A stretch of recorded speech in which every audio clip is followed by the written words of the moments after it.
So the first precept is welcome everything, push away nothing. Welcome everything, push away nothing. This sounds really good. It would make a great bumper sticker, but how do we do it? So we, at the Zen hospice that I began, Richard mentioned, this was the first Buddhist hospice in America. We created an environment which was beautiful and also receptive. In fact, it was characterized by what I might call a fearless receptivity. In other words, we were willing to meet whatever showed up. Didn't mean we didn't have any fear. We were frightened quite often. But we understood that fear wasn't the only thing in the room. To welcome everything and push away nothing doesn't mean we have to like what comes. It only means we have to be willing to meet it. Yeah? I know that we have this expression, end of life, and I certainly don't want to deny that, but it's my experience that people die in the middle of their life. They die in the middle of their experience of life. You know, they're not at a distance from it, actually. In the middle of their glasses or their breathing or some other activity. Yeah. The willingness to free ourselves and others from the limitations of roles. As I said earlier, professional warmth doesn't heal. When I'm dying, I don't want a role next to me. Not a dinner role, not somebody playing a role. I want honest, authentic communication. That doesn't mean that we won't have a role to play, that we won't, for example, be a caregiver or a therapist or whatever our particular role is. But of course, we won't let ourselves simply be defined by that role. The distinction at the bedside is different. It's really different, you know.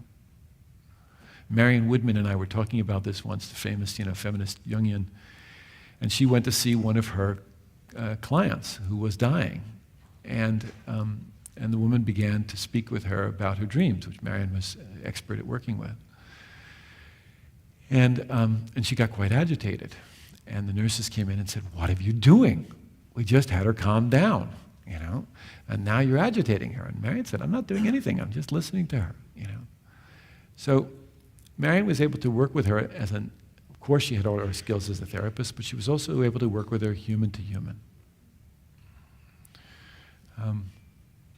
When we get stuck in our role, when we get limited by our role, we forget to see the soul of the other person sometimes. We forget to have a soul-to-soul relationship. Yes, ma'am. And we're over here. Raise your hand again so he can see you. There we are. Thank you. I wonder if you could just speak for a few minutes about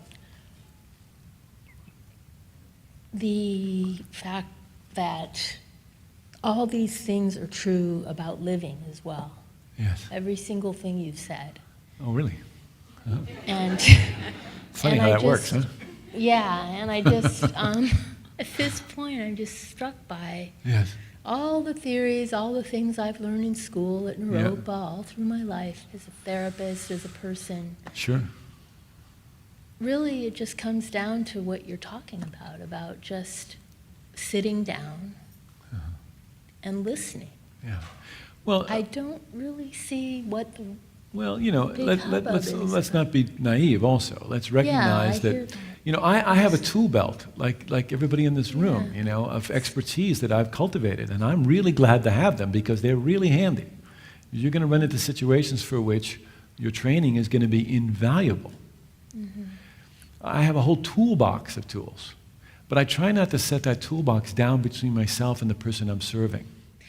I want to just come back to what someone said a moment ago about these things of training for life. Particularly after my own heart attacks and coming close to death, I'm not so sure, and this may seem sacrilegious for a Buddhist, but I'm not so sure that how much we can do to actually prepare for our dying. I am sure that we can use our relationship with dying to show us how to live our life fully. And it seems to me that the best preparation for death is a life fully lived. So I think if we can really use the reflection on dying, the contemplation on death, which has been given to us as a practice from every tradition over time, to really know how to live our life, I think this is the right way to proceed.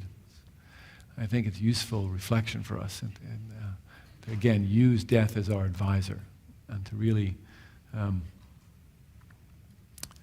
bring the precariousness and the very preciousness of this life forward. I think I